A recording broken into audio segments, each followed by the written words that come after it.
আসসালামু আলাইকুম রহমাতুল্লাহ। সম্মানিত ভিউয়ার্স, আজ আপনাদেরকে রুহু সম্পর্কে সঠিক ধারণা দেওয়ার চেষ্টা করব। আসলে রুহু কি? আজকের আলোচনা অতি উচ্চমানের, তাই আপনাদেরকে অনুরোধ করছি ভিডিওটি গুরুত্ব সহকারে শোনার।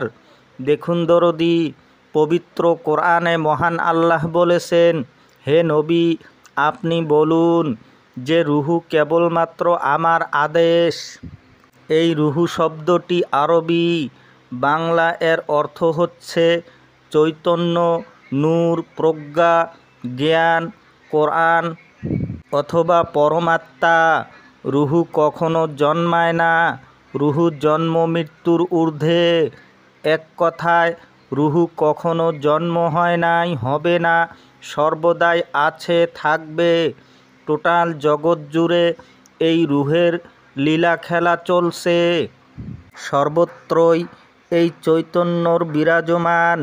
এই মহা চৈতন্য বা রুহু কেবলমাত্র দয়াময় আল্লাহ মানুষের মাঝে ফুৎকার করেন।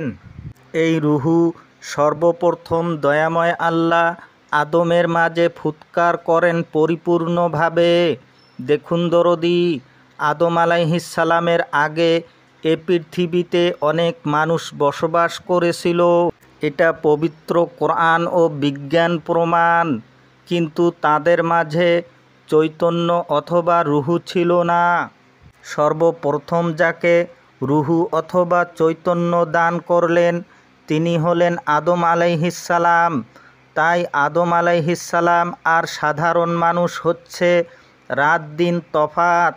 দয়াময় আল্লাহ সূরা হিজরের ২৯ নম্বর আয়াতে বলেন, অতঃপর যখন আমি আদম আলাইহিসসালামকে ঠিকঠাক করে নিব এবং তাতে আমার রুহু ফুঁকে দেব, তখন তোমরা তার সামনে সেজদায় পড়ে যাবে।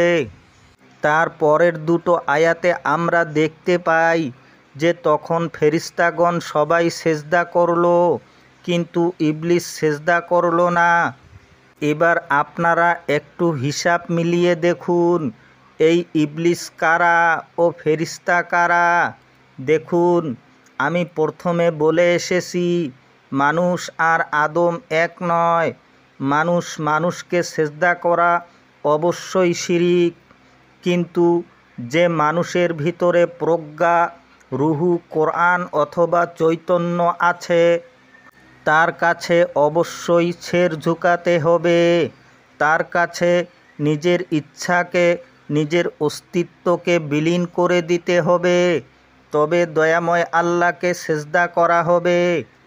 এই রুহু, চৈতন্য, নূর অথবা প্রজ্ঞা, পরমাত্মা আল্লাহ যাকে খুশি যখন তখন তিনি তার বান্দাকে দান করেন। তাকে নুরি কিতাবের জ্ঞান দান করা হয়, তখন তার ভিতরে প্রজ্ঞা এসে যায়। সে আর সাধারণ মানুষ নয়, সে এখন আল্লাহ প্রদত্ত জ্ঞান অর্জন করেছে। নর থেকে নারায়ণ, বান্দা থেকে বান্দা নওয়াজ। আরবিতে বলা হয় ওয়াজহুল্লাহ, তথা আল্লাহর চেহারা। তিনি আসল কিতাবের সঙ্গে পরিচয় হয়েছেন, তিনি হলেন আদম।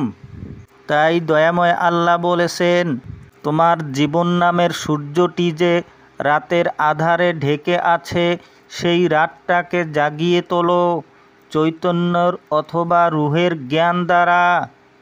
নুরি কোরআনের সাথে সংযুক্ত করে রাখো, কেননা যার অন্তরে পবিত্র কোরআনের জ্ঞানের সঙ্গে সংযুক্ত থাকবে, তার অন্তরে কখনো শয়তান ধোঁকা দিতে পারবে না।